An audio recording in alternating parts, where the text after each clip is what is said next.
Good morning, everyone, and thank you for joining us for Supporting Mental Health, Recognizing and Addressing Anxiety and Depression in Teens.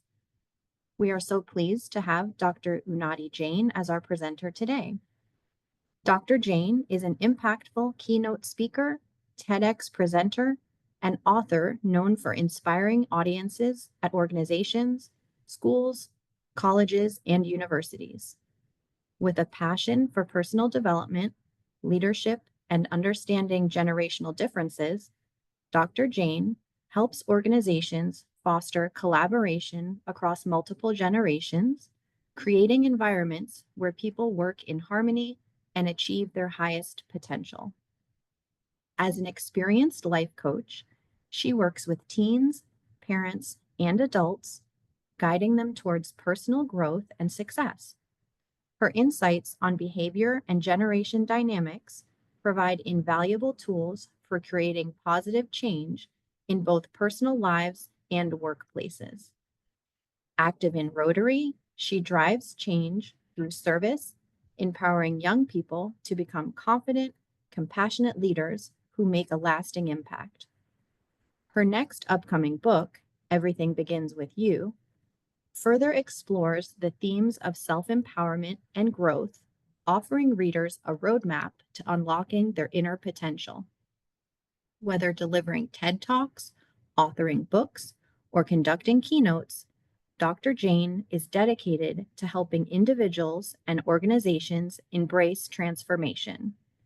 With a passion for bridging generational gaps and fostering understanding, she inspires others to act and lead lives of purpose and impact.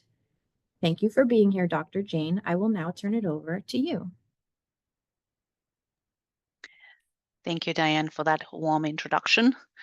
Thank you to everyone who's here. This is the third in our series. I'd like to take the opportunity to thank all of the Fairfax County Public Schools staff for having me here. It's absolutely a joy to come and speak to you and to raise awareness about mental health. This is the third of the webinars that we have planned. We have another one coming up in April, but thank you to everyone who's here today.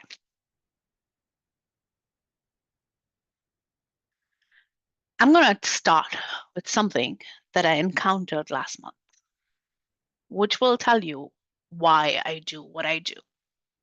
This is just one of the episodes that I've encountered. I've encountered multiple like this, but just one of them. I'd like to share that with you. So as you all know, I'm a yoga instructor and I'm a yoga practitioner, and I take yoga very, very seriously. I practice every day. Like every other day, I went to the yoga studio in the morning and I walked in, and they normally mop the floors after they finish the first class before they start the next class. And there was this lady who was mopping the floor who was my yoga instructor, and I've known her for the past 15, 17 years. And she's crying while she's mopping the floors. And as soon as I enter the room, she comes and she hugs me really tight. And she says, Unnati, I need you. I need your help. I'm breaking down. And I'm like, are you okay? Is the family okay? Is everything okay? And she says, you have no idea what I saw yesterday and what happened yesterday. I said, tell me. I took her to the corner. I made her sit down. I gave her some water and I said, talk to me. She said, it was 3 o'clock in the afternoon. And I heard a woman shouting. I recognized it was my neighbor's voice. I quickly ran out, 3 o'clock in the afternoon. I ran out and she's standing in her driveway, bawling, shouting, crying. And I didn't know why she was crying. She's standing in her driveway next to her car. So I run up to her and I ask, you okay? And I turn around and I see her son, 16 years old, hanging from the ceiling in the driveway.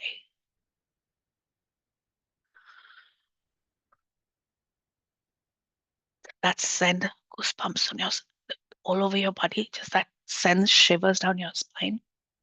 That's what our youngsters are doing.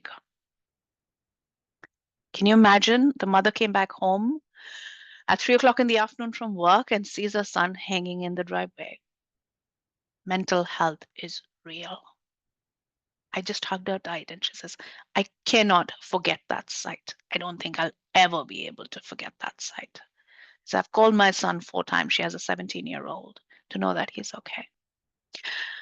There are multiple parents going through that as we speak because mental health is real. Why do I tell you the story at the opening of the presentation?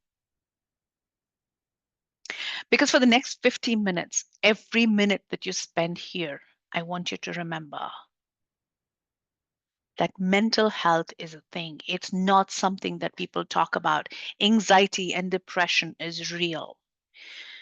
If you're from the generation that I am from, we never took mental health seriously. Our parents, I'm from a Gen X, I'm a Gen Xer. Our parents told us, anxiety, it's all right, it'll go. Depression, oh, it's nothing, just deal with it. In today's day and age, it is real. It is absolutely real. And every human being and every parent or non parent should take mental health, yours and your children's, very, very seriously. In the next 1 hour, we're going to break down what mental health is. How can you recognize anxiety? How can you recognize depression? Not only in teens, even in adults, in your spouse, in your partners, or anywhere around, aunts, uncles, family, anyone. This is my why. This is why I wake up every morning and I do what I do, because I think that no parent should go through what that parent went through.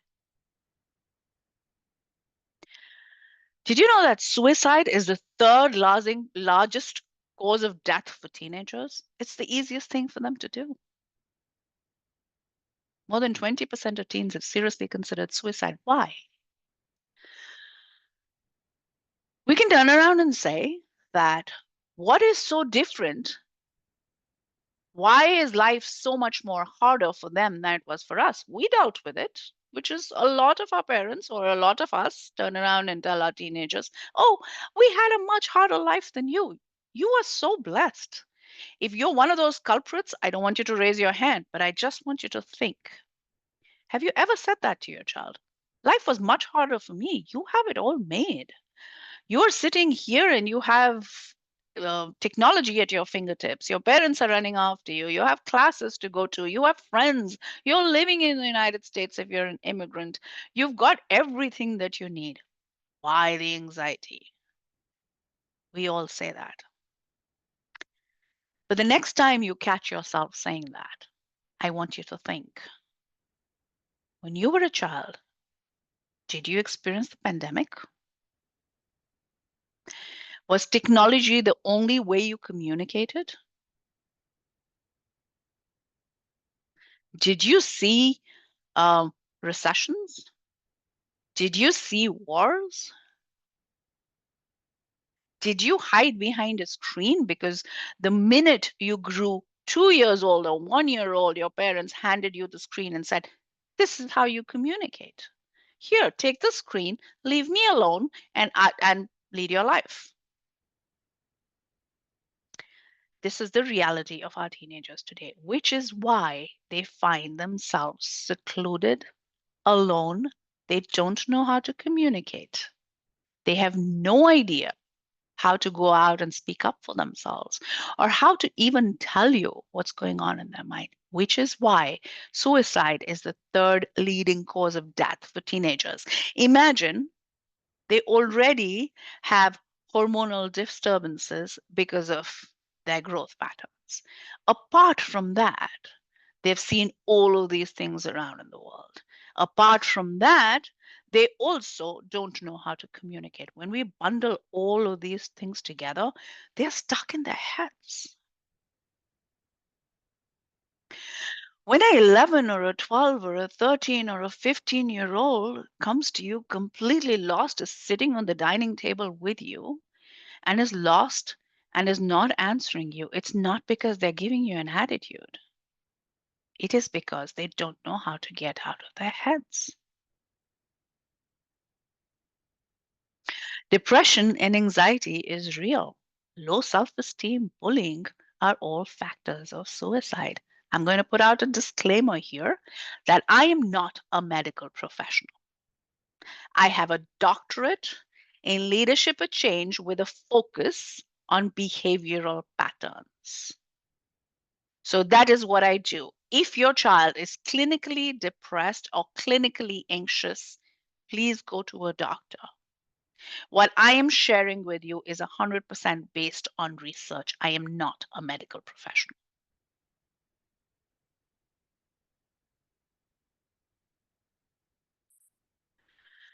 Now let's talk about the rates of anxiety and depression.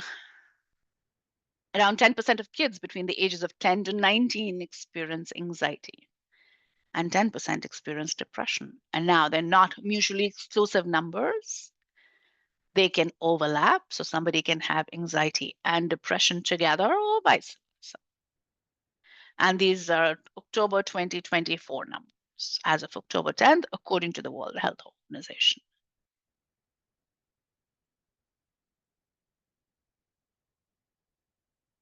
Now let's talk a little bit about me. Now that we have set down the stage of what we're going to talk about, why do I do what I do? Let me tell you a little bit about myself, so you know that the next 50 minutes that you're spending is with somebody who has some credentials and knows what they're talking about.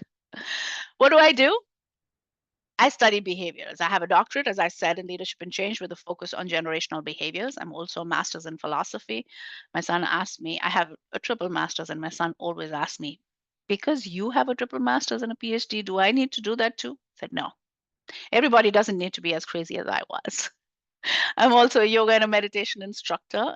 And the reason I'm a yoga and a meditation instructor is in this fast moving world, I think it's very important to slow yourselves down so that as a parent, you can inculcate these strategies with your children. And in my coaching practice, I use a lot of meditation strategies with my youth to change behavior. I study emotional intelligence. I'm a coach or a youth behavior change specialist. I'm also a keynote speaker, and we will talk about in the end what all forms of coaching do I have.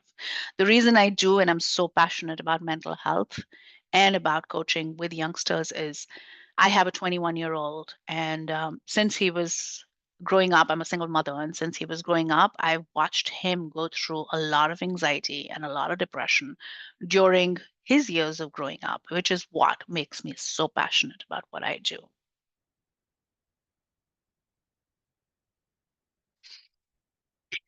The people that I speak to, the three audiences that I speak to parents, I speak to youth, teenagers, and I speak in organizations on generational differences, how to bring the latest workforce, as in Gen Zs, into the workforce, and how to create that bridge which every organization is experiencing, because there's difference of opinion between baby boomers or Gen X's or Gen Z's or millennials. So that's what I do, apart from coaching.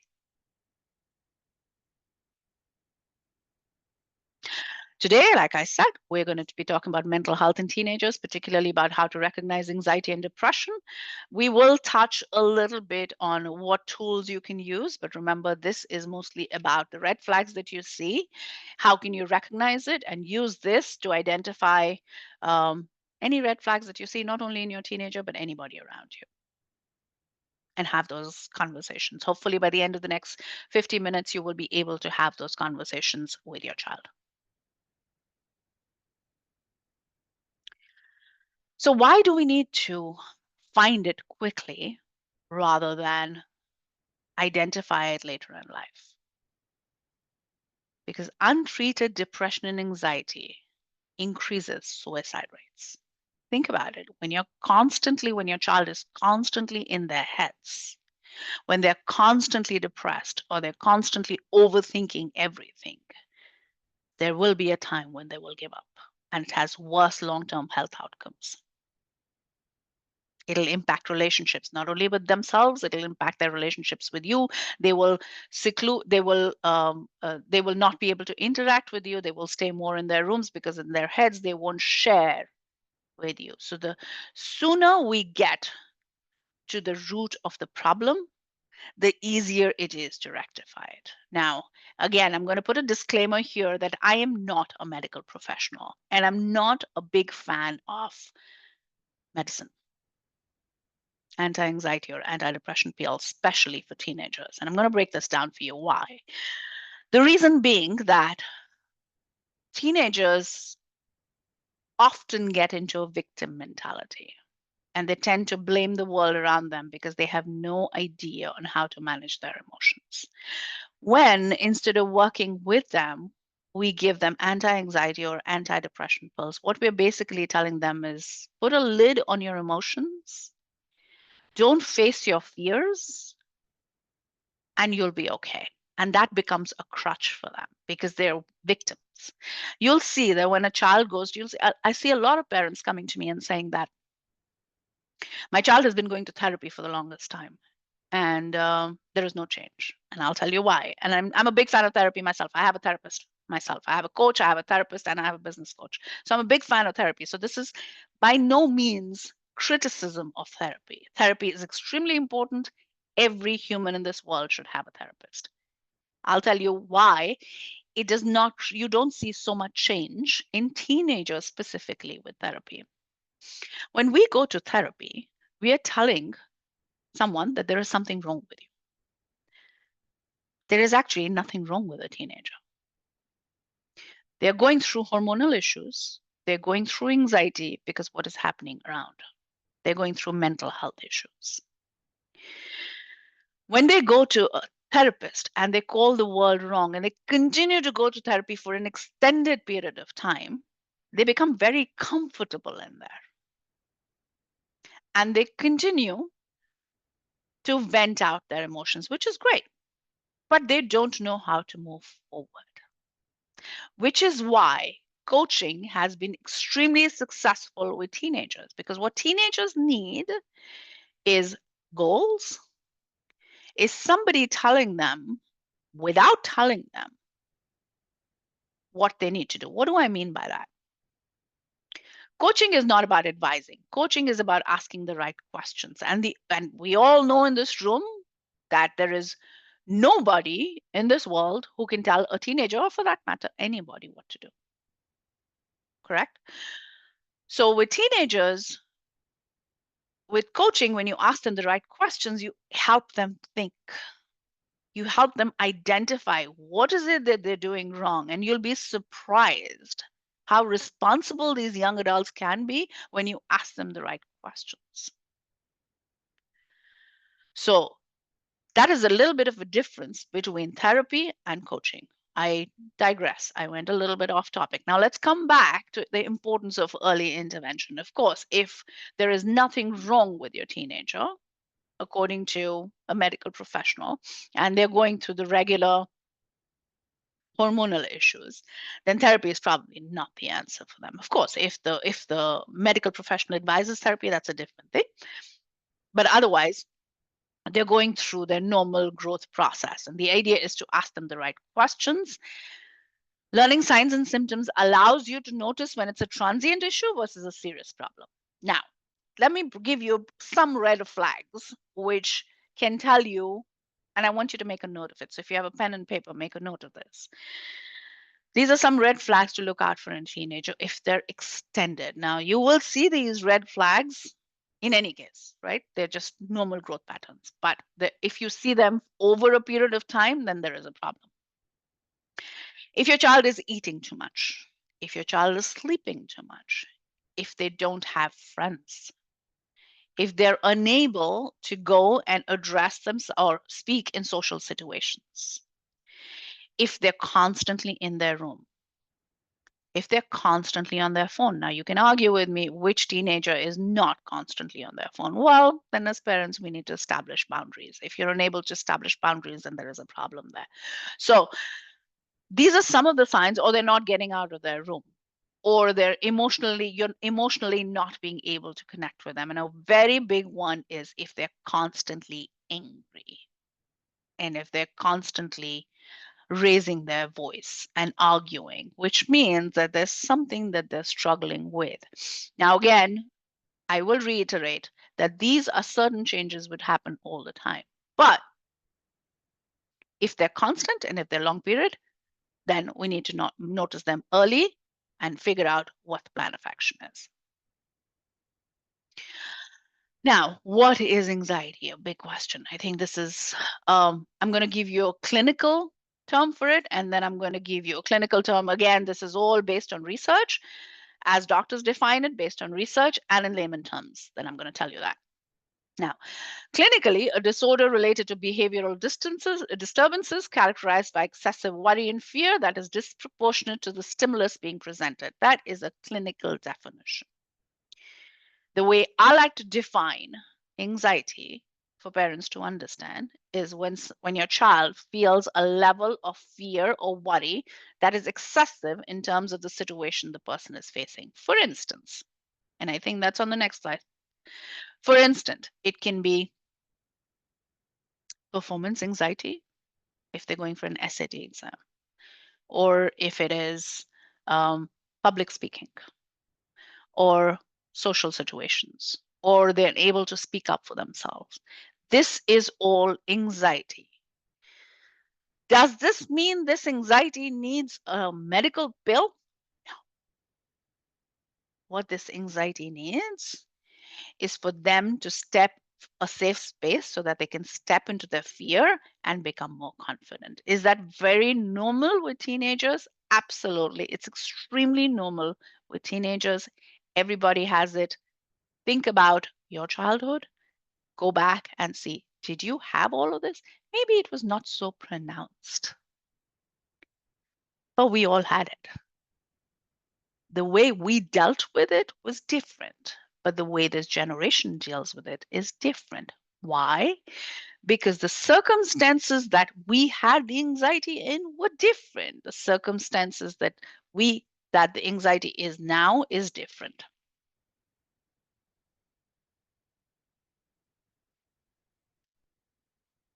Now,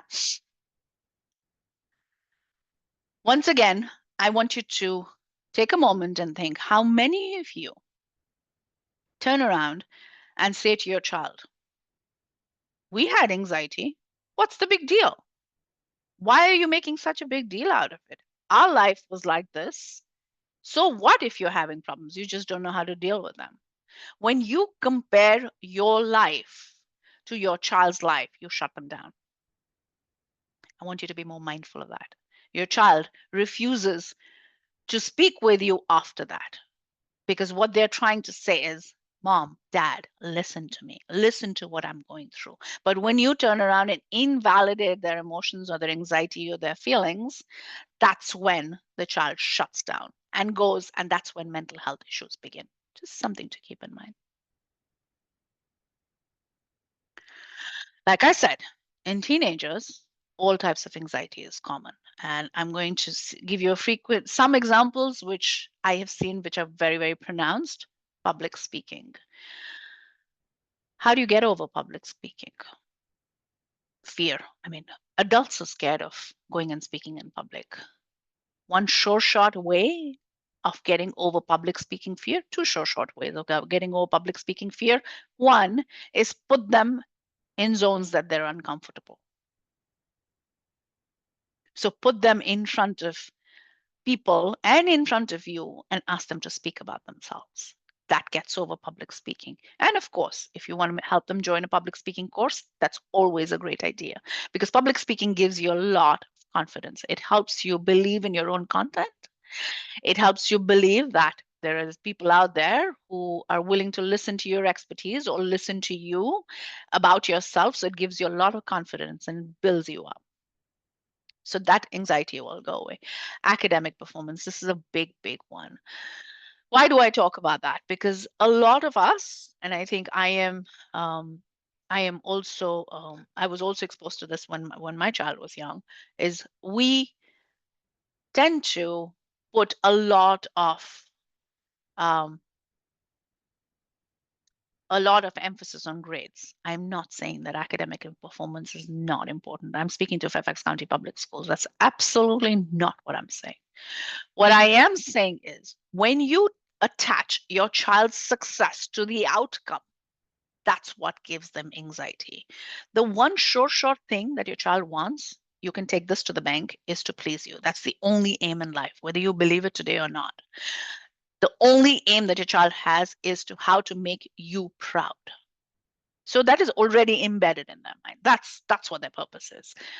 When you tell them do your best and everything else will fall in place, they don't attach themselves to the outcome. When they don't attach themselves to the outcome, they're not worried about the grades, which means they put in 100% of the effort and their grades go up. Whereas when we attach their success to grades, that fuels anxiety and that reduces performance.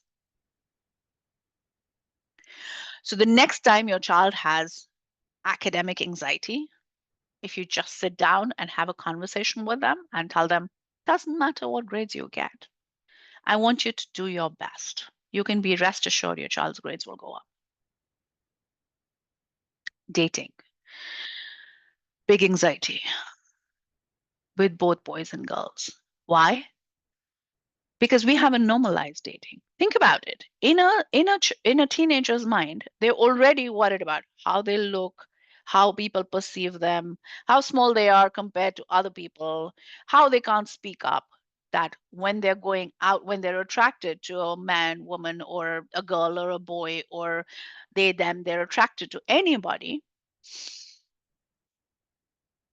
they begin to, they're already questioning themselves, right? Now, when they come home and parents don't normalize dating, they're unable to speak about that fear, which makes them lie. So dating anxiety is real. So open up those conversations at home. I can assure you at 13, 14, 15, 16, 17, 18, they're not finding a person who they're going with for life. Good, bad, ugly. What they're exploring is their communication skills. What they're exploring is their own body and mind. If you open up that safe space for them to come and talk to you about it and you normalize it, the chances are that your child will feel connected to you. They will get that emotional balance from you, and they will not fall into wrong company, and they will not do the things that they don't want, that they shouldn't do, and they will form healthy relationships through dating. So dating anxiety is real. Speaking up in class, I hear lots of parents who come to me and say, my child doesn't raise their hand. Now, this anxiety is also real. I'm going to ask you a question again. Do you allow your child to question you? If not, then it's time you did. With boundaries, with respect. Because if your child can speak at home in front of you and express their opinion and ask you questions and contradict your thought process and not agree with everything, then your child will gain confidence and get over the anxiety of speaking up in class. They will stop worrying about what people think of them. Why? Because they know that you, who is the foundation, who is their foundation, supports them, listens to them, allows them to ask questions, does not get upset, does not say that you're asking too many questions, and they will get over their anxiety. I'll give you an example. And this is what my son told me the other day. He says, Mom, do you remember when I was 7 years old, I came to you and I told you that one of my teachers, I asked questions, and one of my teacher turned around and told me that you asked too many questions, and she made me keep quiet and sit down. I actually went to his school and I spoke to the teacher very respectfully. And I said, a child should be allowed to be curious. I understand that you have a lot of children to handle, but the child should be allowed to be curious and ask questions. If they don't make sense to you, you can take the child in a different room and help them express themselves and say it in a different way. But when you're telling the child, don't ask me questions, you're killing their curiosity. I always tell everybody, and especially the young adults, question everything in your life. Because questioning gives answers and takes away anxiety. Whether that's an adult, I question everything in my life even till today. If it comes to my mind I need an answer. And I will not rest until I find an answer. So if you don't want your child to have anxiety of speaking up in class, these are some of the measures that you can take. Physical appearance. Teenagers are extremely, extremely worried about how they look. Come on now, we adults are too. How many times do you ask your friends or your spouse or your partner, how do I look? Am I looking okay?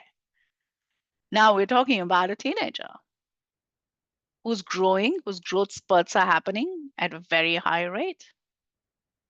It gives them anxiety about how they're looking. What they're wearing good enough? Are they fat? Are they thin? Are they not good enough? Do they have makeup on for girls? Do boys, am I macho enough? Am I, showing up as other boys? Am I looking good? Am I feeling good? All of these questions stem in their mind every day, and they compare themselves to other friends and um, other children in class. So that has anxiety. What can you do to quell this anxiety without manipulating feedback? If you just gave them real feedback on how they were looking on their physical appearance, they will begin to feel confident in themselves. Of course, initially, when you tell them you look good, they could turn around and say, "Oh, mom, you're just saying it because you're my mother," or "Oh, dad, you're just saying it because of you're my dad." But that's okay. It's registering somewhere. They will slowly but surely get over that anxiety. And lastly, of course, feeling embarrassed. Our teenagers are constantly embarrassed. Don't come in front of my friends. What are my friends going to think? This is what gives them anxiety. You know how I handle this in my household. I had a conversation with my son, and I told him, I said, "Am I important to you? Tell me, why do I embarrass you in front of people? Is there something that I could do differently?" And slowly he recognized that there was nothing to be embarrassed about. Of course, I worked on myself, so I didn't kiss him in public or hold his hand or do anything that embarrassed him. But that conversation with him on what embarrasses him quelled his anxiety. He didn't worry when mom was going to be in front of his friends.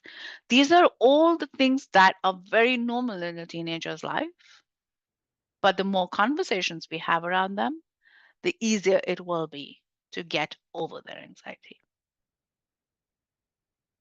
Now, what are the implications of living with it mentally? I'm going to tell you another story. Think about it. Let's say you're leaving for work in the morning and you have your partner's, your children's lunch to take care of. Get them ready, get them out the door. Make sure your partner has breakfast. Make sure your children have breakfast. Make sure you have their classes all laid out, and everybody is schedule all laid out. Your boss needs a presentation done today, so you have a deadline to meet. You have to also worry about dinner, who's going to pick up, who's going to drop. These are things that you deal with every day. What does this do for you? Heightened distress every single day. What does it do? It eats you up. Now I want you to compare this with a teenager's life. Mentally, you have different types of stresses. Your teen has different types of stresses. Your teen's world is very small. Their stresses are, what am I wearing today? What are people going to think of me? Have I finished my assignment? Does my teacher like me? Um, uh, what what grade am I going to get? Am I prepared for my assignment? What are people going to think of me? So I want you to take your stress and think of it the what I explained to you in the morning, getting up and doing all of the things. It eats on you, right? After a while, you get tired doing the same thing every day, every day. It eats on you. Similarly, it gives heightened distress for children when they're dealing with the same thing over and over again and they don't talk about it. How many times have you lost your cool? How many times do you snap at your spouse or your children because you are unable to manage your emotions? Now think of it from a teenager's point of view. They don't know how to emotionally regulate themselves. So if they're not taught how to emotionally regulate themselves, they will end up snapping, yelling, screaming. That's where it's coming from, because they can't do it. And every single day when they do the same thing over and over and over again, it can eat them up inside. They begin to self-criticize themselves. Now I need you to think again. When you don't, let's say you're not able to show up for your spouse, or you don't have your children's lunch ready, or your children missed an assignment, or they don't look good, or they miss the bus, what do? You begin to self-criticize. I'm not a good parent. I'm not doing enough. I'm not good at mom, dad. What happens to your teenager? Your teenager does the same thing. If they fail if they get bad grades, if they're not able to show up, if they're not completing their assignments, if their friends don't like them, they begin to criticize themselves constantly. They have decreased self-esteem, just like you. If you're not able to show up, what do you feel? You don't feel good within yourself. If your boss needs you to do something and you're unable to do it, what happens? Your self-esteem decreases. Worse body image. If you don't look good in the morning and you're tired, you begin to question your body. Similarly, teenagers are growing up and they're constantly questioning their own body image. So when they continuously, now think about it, when you're continuously living with all of these problems, they take a toll on you. When a child is continuously living with all of these problems and they don't have the brain power that you have as an adult, they have the small brain that they have, they're unable to deal with it. What happens? They develop anxiety, they develop depression. And then what happens? They don't know what to do. They shut down. So you cannot allow a child to mentally live with it. I'm going to digress a little bit here again. Whenever parents come to me and they ask me, I don't know, my child doesn't listen to me, I always turn around and tell them, don't worry that your child is not listening to you. Worry that your child is watching you. Why do I say that?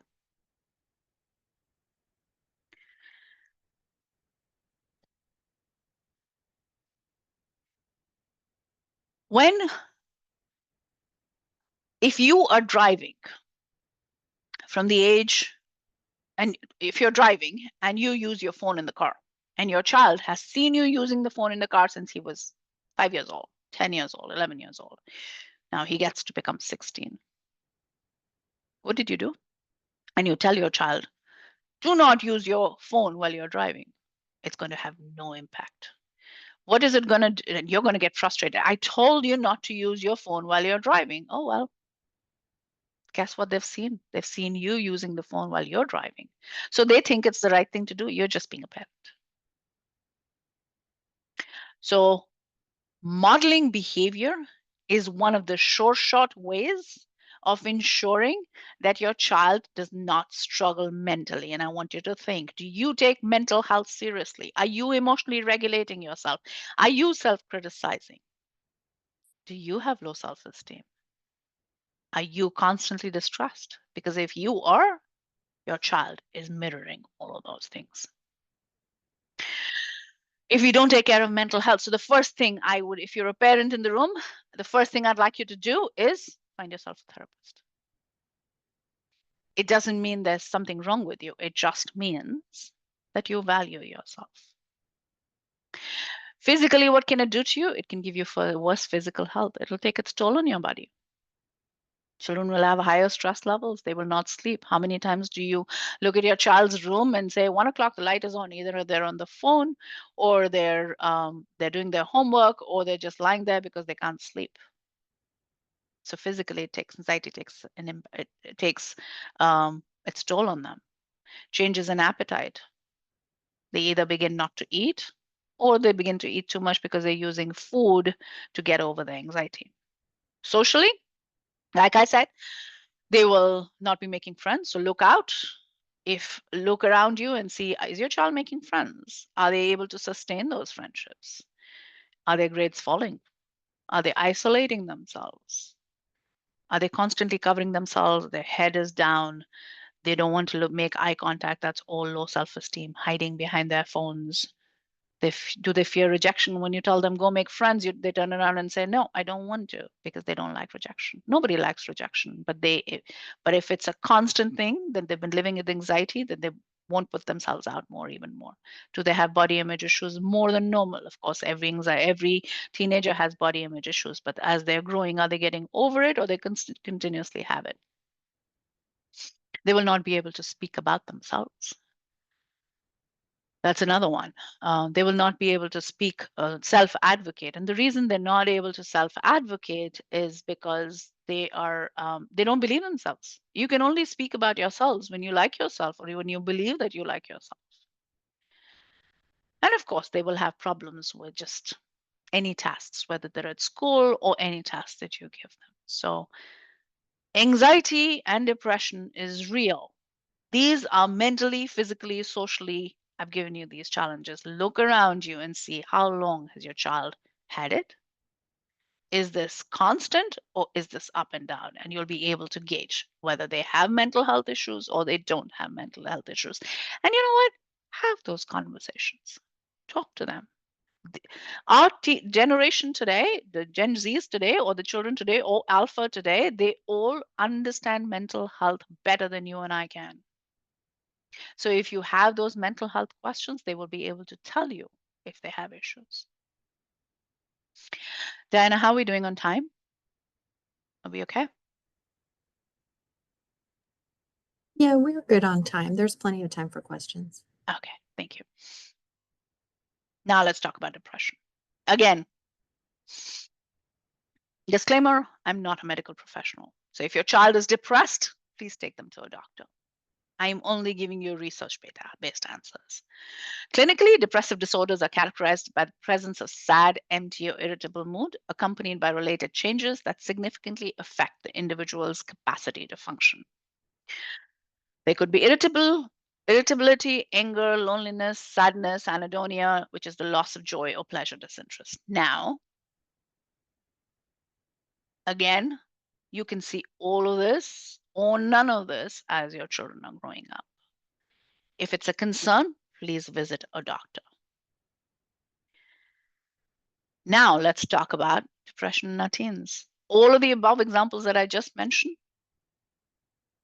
it does not mean they're facing depression. But what we need to look out for is that not going away? Are they not able to emotionally regulate themselves, even though you're modeling good behavior, you're giving them the tools, you are having those conversations, creating those safe spaces, even though you're doing all of those things, they're still not able to regulate their emotions and come out of this, then we need to visit a doctor. But the first stop should be all of the things that we've spoken about.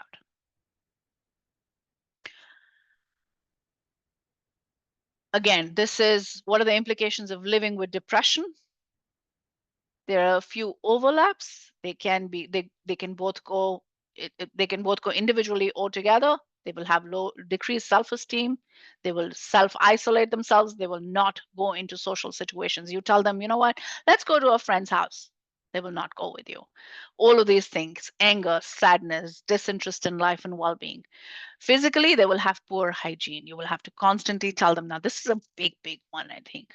You will have, if the rules in your house say you have to take a shower in the morning or a shower in the evening, and you have to keep yourself and your surroundings clean, and they all of a sudden have poor hygiene, that's a big giveaway. Changes in appetite, again, changes in sleep schedule, risk-taking behavior. Socially, they will have increased isolation. Again, they will not want to make friends or go in front of anybody. The best way to look at what's going on with your child is look who they're hanging out with, because that will tell you a lot about what's going on with them. They will not, if they played soccer or did robotics or enjoyed any other hobbies, they will pull away from those hobbies. That is also a sign of depression. What resources are available professionally? Of course, psychologists, psychiatrists, therapists, and are great first stop individuals. Again, I'm going to say I'm not a big believer in medicine, but of course, if the doctor prescribes medicine, that's a different story. But normally parents come to me when they have seen a therapist, it's not impacting them. When they've gone to a psychologist and they don't want to give medication to child, that's when they stop by with me. Why? Because as I mentioned earlier, I'm a coach and I study behavioral patterns. And when I coach, I will identify your child's behavior and give them strategies based on that behavior. I don't advise. Coaching is not about advising. I will ask your child the right questions. Teenagers don't need to be told what to do. They need to be asked the right questions and given the responsibility and the ownership of their own actions. So they set challenges for themselves, which is why coaching is super impactful with teenagers. School counselors, great resource. If the issues are focused in the school place, go to the school counselors. If your teen feels safe with their school's administration, which is normally the case, FCPS has great school counselors, go to them. Um, and life coaches, of course. Somebody like me who studies behavior is a great stop for a teenager. So if anybody's children are struggling, constant struggle, and they've been identified with not anxiety and depression, but just behavioral issues, I'm your answer. Again, like I said, modeling behavior, emotional regulation, safe spaces. These resources we've already talked about. Emotional regulation is a big thing, and I'm going to emphasize why. If you as a parent react versus respond, you can be rest assured that your child is going to react. The impact of parent coaching. I'm going to tell you another story. I recently had a mother come to me and I met her at one of the coffee shops and she came with her daughter. She's a mother of 5. She's a stay-home mother. And she says, look, my daughter just doesn't listen to me and she's very, very defiant and she's very disrespectful. And I don't know what to do, but my relationship is really struggling with her and with my other kids and with my husband. And I said, how open are you to coaching? And she said, look, that's why I'm here. She actually came from FCPS too. She was at my last webinar. And we did 6 sessions, and today is actually her 7th session. She's a completely changed person, and her relationship with her spouse, her children, her 17-year-old has completely changed. They're very focused and becoming good friends. They actually go out to Home Depots and do things together, and hang out together and go out for meals together, and they're able to communicate. The impact of parent coaching. Why do I say this? Why do I give you this particular example? Because we can solve 90% of the problems through a parent, because what you do is what your child will do. How you respond shows how your child is going to respond. So if you're unhappy with your own life, if you don't have goals for yourself, if you carry a lot of baggage from your past, then you're going to very unconsciously, again, no parent does it consciously, your responses or your reactions will directly show onto the child. So emotional regulation is a must for every parent. You can solve half the teenage problems by just emotionally regulating yourself. Certain things you can do is connect with nature. Go out for the walks with your teens, even if you have to force them sometimes to go out. And if your child is having, like my son, he says, "Mom, I work the best when I'm really in my head. I like to play loud music." Okay, as long as it's not disturbing me. If that's his way of venting, sure. So allow them to express their emotions. In conclusion, thank you for spending the past X amount of minutes with me. I'm very, very grateful. Again, very grateful to the FCPS team. Just to sum it up, what did we discuss today? We discussed anxiety and depression. How can we identify it? What are the signs for it? Why is it that early intervention is an absolute must? Remember the story that I shared with you in the beginning, which actually sent shivers down my spine. The worst nightmare for every parent. No parent should need to go through that, and no child. We should not lose any child. So early intervention matters. Mental health is a thing. If you're not taking care of your mental health, then I need you to start taking care of it. Because the minute you start taking care of your own mental health and making yourself a priority, you can be rest assured you will get your anxiety and depression. You can get your child out of that anxiety and depression. I'll tell you another story. I work a lot with the veteran community. I had a lady who came to me about 6 months ago, and she's been coaching with me for a very long time. Her daughter, she came from active duty, and she had left her daughter when she was 3 years old. The lady so there was her daughter was running away from home every day. She didn't feel safe with her mother. She had a lot of resentment towards her mother, and the mother was going through her own PTSD. She had no goals. She was going through her own depression. She and I worked together just on herself. Of course, we took sessions with her and with the daughter. She was 16 years old, separately. And today, the mother and daughter are completely together. It gives me such a lot of joy. Um, and they have a beautiful relationship. The mother is working on herself with me separately. The daughter is working on herself with me separately, and then I bring them together off and on when I think that it's time to have kind of a joint session. So that's another success story. There is nothing that cannot be sorted. The lady was in active duty. She'd been away from her daughter for 15 years, and it did take a toll on her and her daughter. But relationships are fixable. There's nothing that is not fixable if you take the time to do it. What do I do? Again, I have 3 coaching styles: one-on-one sessions, group sessions, and I do keynote speaking. Um, my website is, of course, listed at the bottom of the page. You can look me up. I am on Google. I'm very active on social media, on Instagram, Facebook, TikTok, and LinkedIn. You can connect with me on all of them. My team and we work very actively to share a lot of content which is free on social media. So if you have any particular issue that you're struggling with, search me up, go to my Instagram, go to my Facebook, and you can find your answers there. This is group coaching. This is one of the easiest and the most effective, cost-effective way of coaching with me. It's called Everything Begins With You, um, which is related to my book, which is upcoming at the end of the year with Everything Begins With You. Very true. Everything does begin with a parent. So if you want something that's cost effective, you can look this up on my website. It's very easy on your pocket. It gives you a platform. You will see me 4 times in a month, every Sunday, and it'll give you a platform of other parents where you will be able to share your thoughts, questions, and there will be community membership. We bring in speakers, so there are a whole lot of other things that's going on. And last but not the least, Bond Connect Unite. Come join our community. I am very proud to say that my newsletter goes out every Tuesday at 8:30 in the morning, and people love my newsletter. So scan the code, become a part of my community. I'm not selling anything on the newsletter. It's just experiences, and it's a tip every week. It's very short. It's very relatable.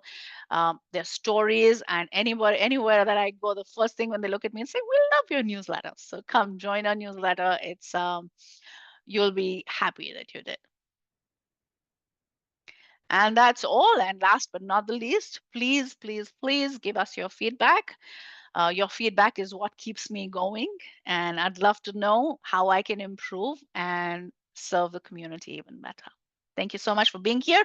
Very grateful to have you. And thank you to the FCPS team. Over to Diana. Thank you so much, Dr. Jain.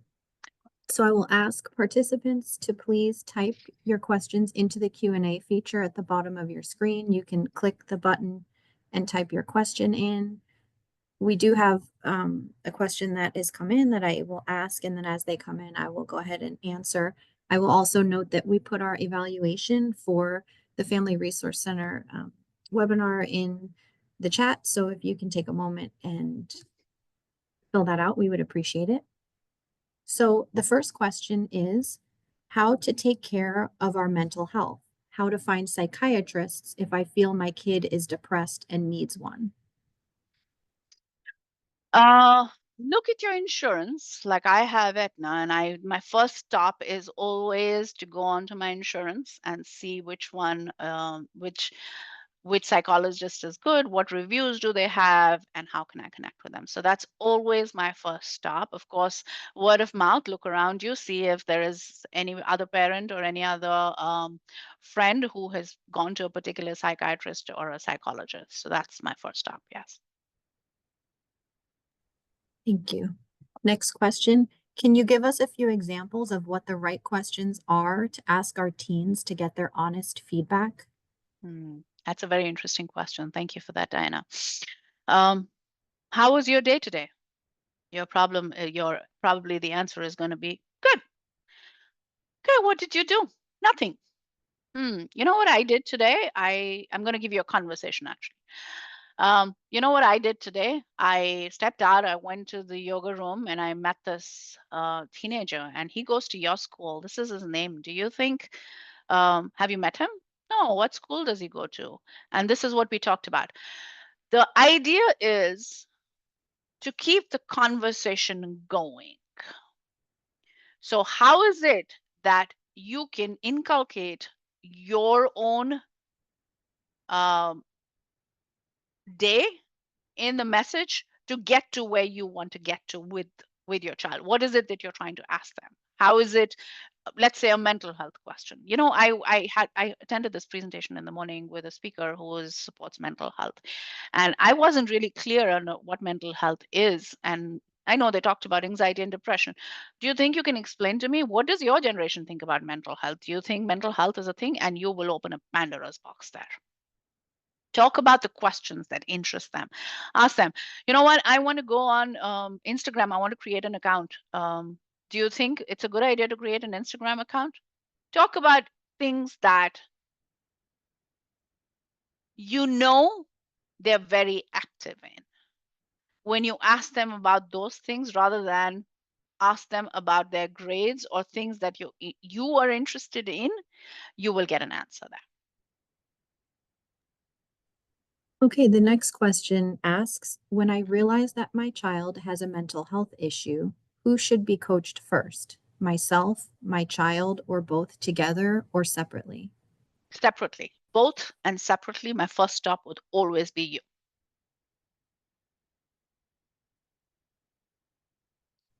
Okay, next question.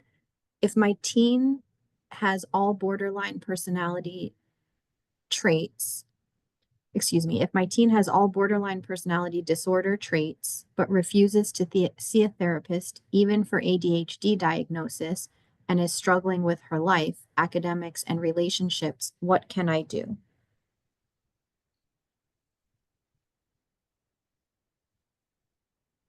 My first counter question: how do you know they're struggling with personality disorders? Has a doctor told you that? My second answer would be, get coached. You get coached. Because again, 99% of the problems that they're going through, which you're referring to personality disorders or ADHD, there are answers to that. And if we go through coaching through you, you can get to a point where they will be willing to take that help. But your first stop is always you. Okay, the next question asks, what are the minimum boundaries that need to be set? Depends on the age. What boundaries you have at 12 need not be valid at 17 or 13 or 14. So um, safety boundaries, and that's a different presentation. I don't know, Diana, if you've already done that presentation or that's the next one. I think that is the next one coming up in April. Please correct me if I'm wrong. Emily, can you confirm if we have the boundaries one in April? Because I saw an invite from you.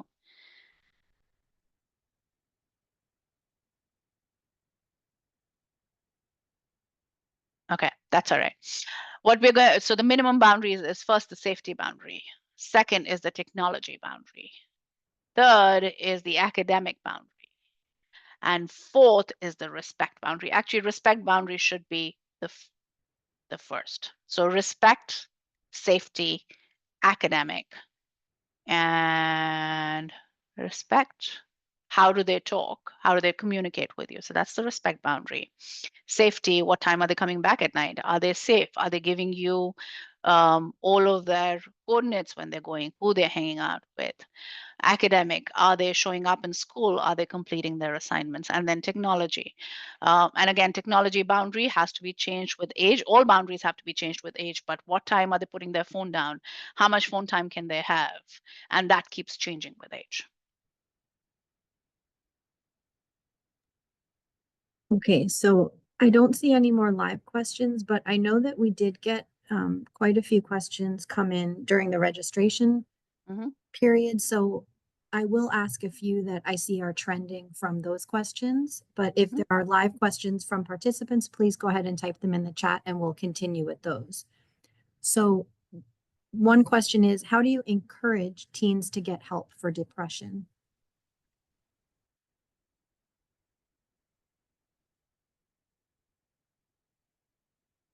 Firstly, I think the first thing is by not using the word depression.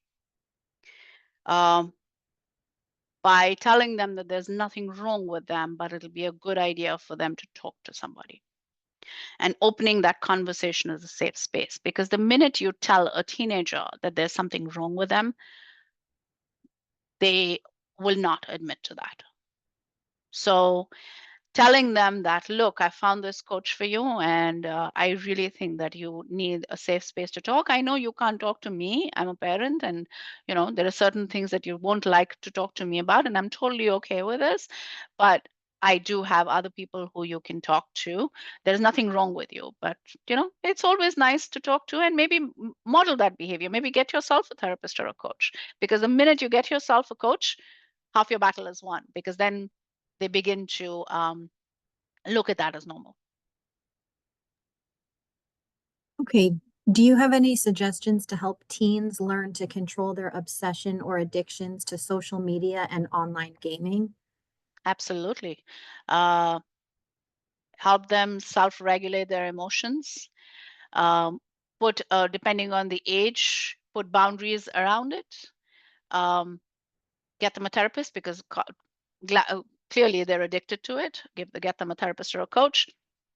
Whenever, and I didn't point this out in the red flags, if your child is gaming too much, there is a problem there. If they're constantly gaming, they're running away from some mental health issues. So yes. So, how can the PTA support elementary school families in prevention of anxiety and depression? Raise self-awareness. I speak a lot at PTAs. I'm happy to come and speak at your PTA if you'd like, to parents, um, on um, um, on how to manage anxiety and depression, how to recognize signs. Invite me as a speaker. I do this pro bono. I'm happy to come. But raise awareness in parents. Raising awareness in parents in through PTAs, through other mediums, through what FCPS is doing right now about mental health. The more awareness we raise, the more lives we will save. Do you have recommendations for what to look for children who don't communicate? As in signs, yes. Children who don't communicate. You know what? Now you can call me biased or you can call me crazy. But when somebody says I'm an introvert, I see a lack of confidence there. People who don't communicate is because they don't have the confidence to communicate. They're not if children are quiet, it means that we need to build their confidence up, because everybody has the ability to speak up about themselves, to self advocate, to go and speak in social situations. If they choose not to do it, is because they're not confident with themselves. So look at the root cause of it, identify what is it that you can do to increase their confidence, rather than um, look at it as they're an introvert or they don't want to talk. I hear a lot of parents saying that my child just doesn't like to talk. They're quiet. Oh, well, they're quiet because they don't have the confidence and they're probably not feeling safe to air their emotions. So let's get to the root cause of why they're not feeling safe and what is it that we can do to increase their confidence. When people say that, and I coach all the time, and teenagers love me, if I may say so myself, and they talk to me 50 minutes, I can hear them yakety yakety yak all the time throughout those 50 minutes. So it's all about creating that safe space, not giving them advice, not attaching yourself to the outcome, not wanting them to do what you want them to do, versus allowing them to speak and giving them the tools to think. So another question asks, what do we do when cultural factors play a role in how the family seeks out support? I think I need a little more on this question, but I can give you, based on my understanding of this question, I will give you my example is I am an Indian. I was born in India.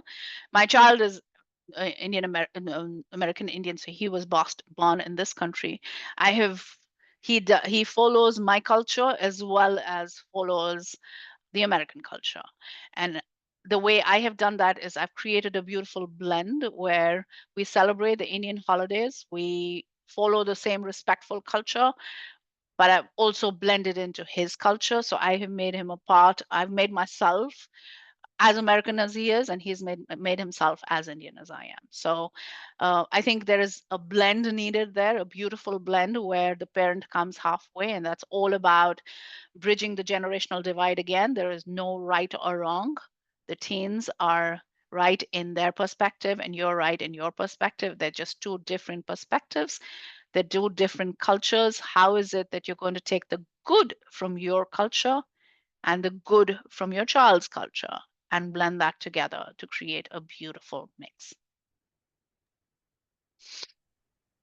So we have another question. I have been very clear about grades do not matter. Learning and knowledge matters. My freshman child keeps saying that she should have gotten a perfect score when she earns a mid to low A.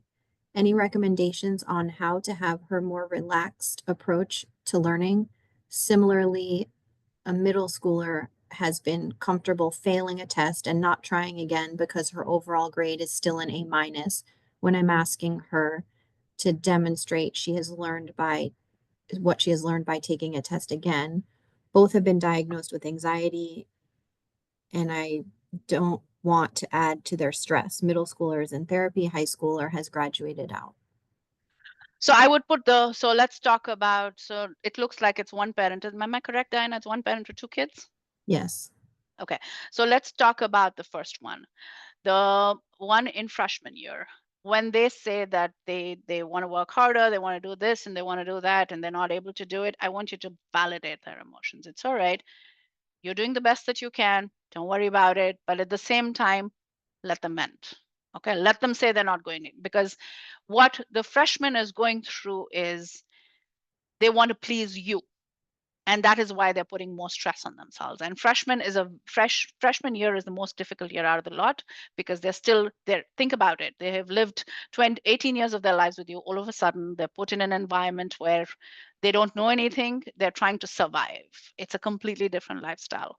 So validate their emotions. You can tell them, I totally understand you. I totally hear you. I know how hard it is, but it's okay. We can slow down. So kind of slip your tenderness in there by telling them to slow down, but at the same time, don't invalidate their emotions.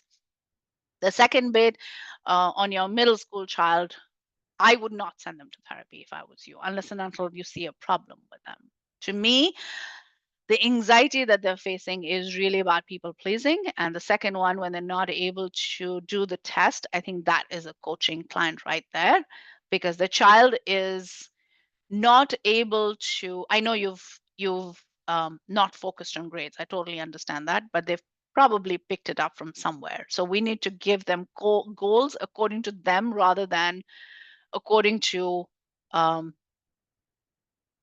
what we want them to be. I don't know if I answered the second middle schooler question, but I would not put, unless and until there's something wrong with them, which I don't see that there is. I think they're just getting in their comfort zone, and when we're sending them to therapy, we're further putting them into comfort zone. I would put them in coaching, and I would give them specific goals which they will decide for themselves. You don't decide it for them, they decide for themselves. The next question asks, is it possible to put technology boundaries after not having them at all? Absolutely, without a doubt. And if your child turns around and says, you didn't have them yesterday, oh well, I was not the same parent yesterday. To them, different. There's nothing that stays similar. Or the Joe next door has different boundaries. Oh well, I'm not their parent. Absolutely, without a doubt. Okay, so no more questions have come in. So I will say if you do have a last minute, oh, I see one just popped up. Mhm. So it asks, how do I know when I'm justified in being upset or hurt by my son's words and actions versus I need to put on my big girl panties and place his frustrations above my feelings? My son is diagnosed ADHD and can be really kind and thoughtful, and then minutes later, he can be selfish and snarky to me. It is difficult to not be resentful to him and snap. I worry about his mental health and I don't want to push back too much, in essence, becoming another source of his anxiety and depression. Uh, Totally get you. Totally understand where you're coming from. And I know how hard it is. So here's what I'm going to challenge you to do. Take a deep dive into your own journey. There is something that you need to deal with so that you don't become resentful towards your child. At the same time, so my first stop, coaching for you. Second stop, as long as the child is maintaining respectful boundaries, even if the child is airing their emotions and is unable to emotionally regulate themselves, they should not be crossing the boundaries, respectful boundaries. If they're disrespectful and that is causing resentment to you, you need to address that. You need to address that with love. But at the same time, you need to go through coaching yourself, because the very fact that you're taking disrespect, and you're unable to check your child, there is something there which needs to be addressed. Thank you so much. So, with no other questions open, I'm going to end the webinar, but thank you, Dr. Jain, and all of our participants on the call today for attending. And we hope you can join us for her part 4 of this series happening on April 25th. So, have a great day, everyone, and we look forward to seeing you again soon. And if you want to learn anything more, you see the background at the back that has all of my credentials. Take a snapshot. I will move away. Take a snapshot of it if anybody wants to take it. And that has my website and all of my socials. So you can follow there and look at the website. All right. Thank you. Take care, everyone. Thank you, everyone.